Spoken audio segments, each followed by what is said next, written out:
walk you through a quick case study of kind of some examples of how the class that I talked about last time actually did business loan MVPs very simply to test a concept using nothing but pre-built WordPress templates. And so if you haven't ever used WordPress before, it's basically a blogging software. They call it a content management system, CMS.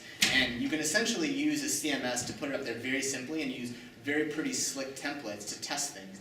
So what we did is actually, just in the matter of a couple days, put together simple examples using the templates. So I want to show you the templates we used.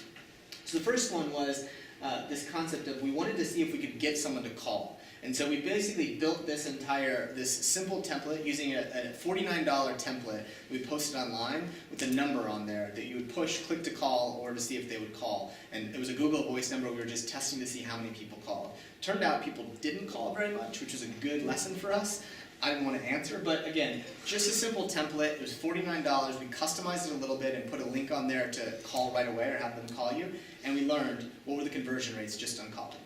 The other one was an example. We actually didn't use footwear, but it was an example of a template here where we wanted to see how many times consumers would compare two different loan products. So we used this template to build a very simple comparison engine that would show two different types of loans for someone.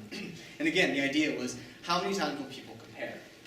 And the third one was, can we get someone to rate and review previous loan products that they'd had? Again, the same type of thing. Can we get them to rate and review their bank? Simple template, it was $99, and we could upload stuff into it very easily. Now again, these are all simple MVPs, off the shelf, no technology deployment. You literally click a few buttons, sync it up to a GoDaddy account, and go. So again, just perfect examples of how these were 3 MBA students who did something very simply and were able to launch something in under a week.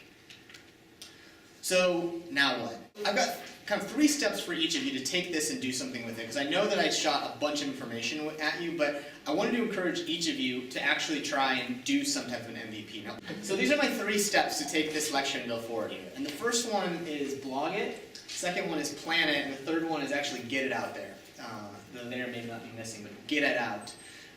And so these are kind of my recommendations of how you go from this. I don't want this to feel like I sent a bunch of information at you and you're like, where do I go next? So let me give you my recommendation.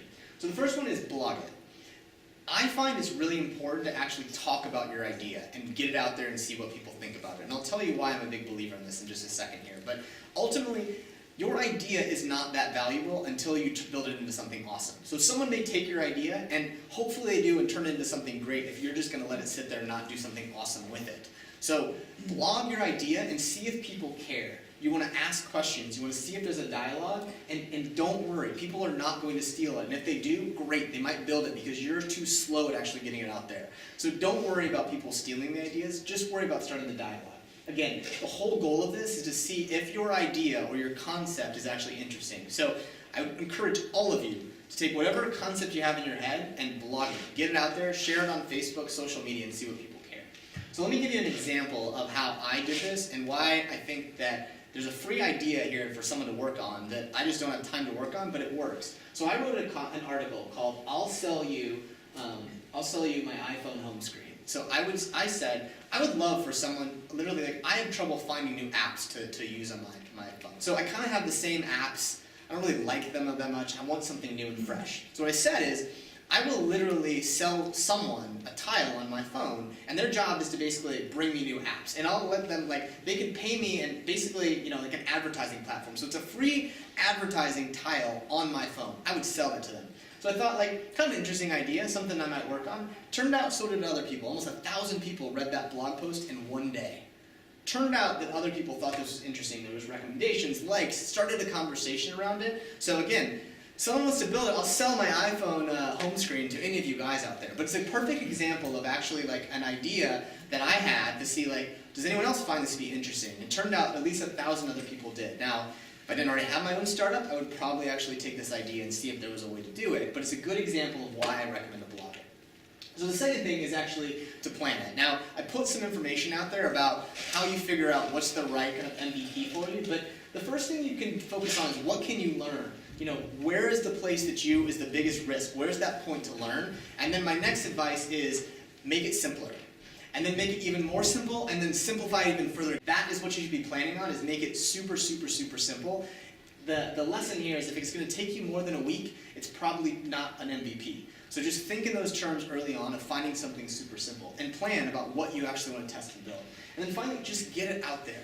The one key thing to make sure of in this process is make sure you have a way to measure what you're putting out there. The worst thing that you can do is spend this time building some kind of MVP, get it out there, and then sit back and say, I have no idea if people are even looking at this. I have no idea if it's working. So make sure you include a process to measure it. You want to use things like Google Analytics or ways to track it or tweet, whatever. Put a link tracker in Twitter, whatever it is, track it. And just focus on learning. And then do it again. And then do it again and do it again. Ultimately, if it takes more than a week, you're waiting too long.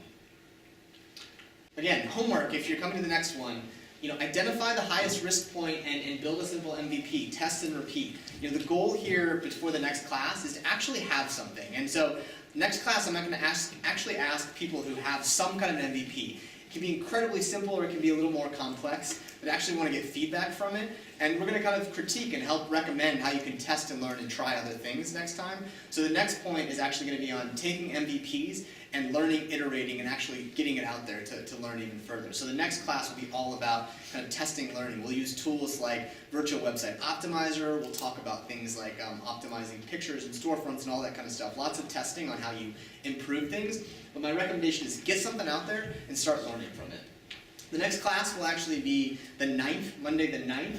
I'm going to do online office hours via Skype, where I'll just be on Skype for a couple hours on the 6th. So if anyone wants to ask me questions or chat about your idea, I'll just be online for a couple hours, and that way people don't have to leave work. They can just ping me on there. That's my Skype address, but I'll send it out via email.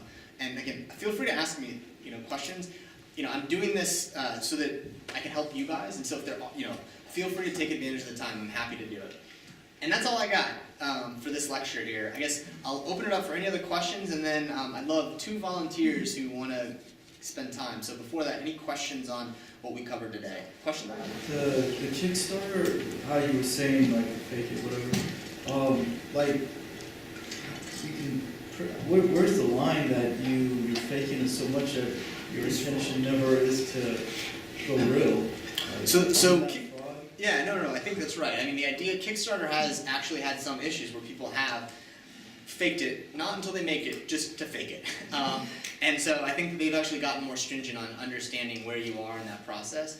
But, in some ways that's kind of the nature of the beast a little bit. Kickstarter is very upfront with people that you may not necessarily get delivered. The money doesn't oftentimes get deployed until such time as you get your product. So there's ways to protect it, but again, this process is a little bit like me putting up a landing page and basically you clicking buy now and there being nothing behind it. And the same token is that there might not necessarily be anything behind it. So, it's use your judgment a little bit and discretion, but the idea is that, again, the same token is these people might have an idea out there, and if they can't get $20,000 to go execute on it, they don't have to go execute on it.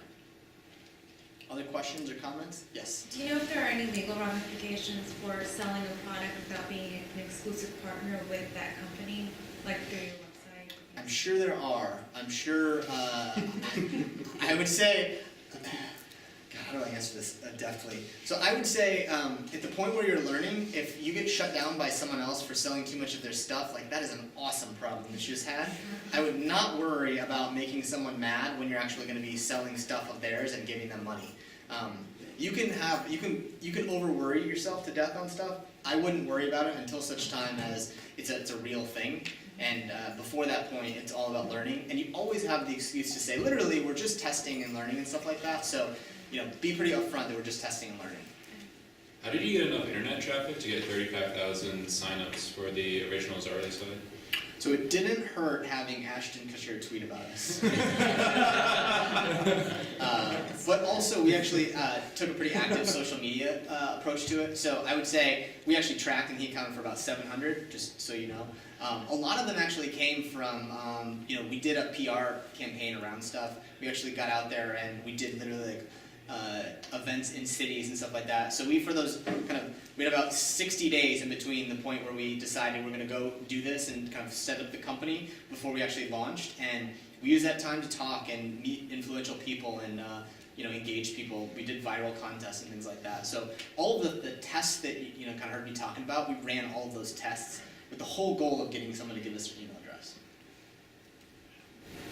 Yes? You had a blog example, and how did you get that amount of traffic? Because it was just a notional idea that you had blogged about for like a couple days, but I think you said you had like 8,000 readers. No, 800. I think I have 1,000 readers. I don't know. It went crazy on Twitter, I guess was part of it. So I posted it on Twitter and people just started talking about it.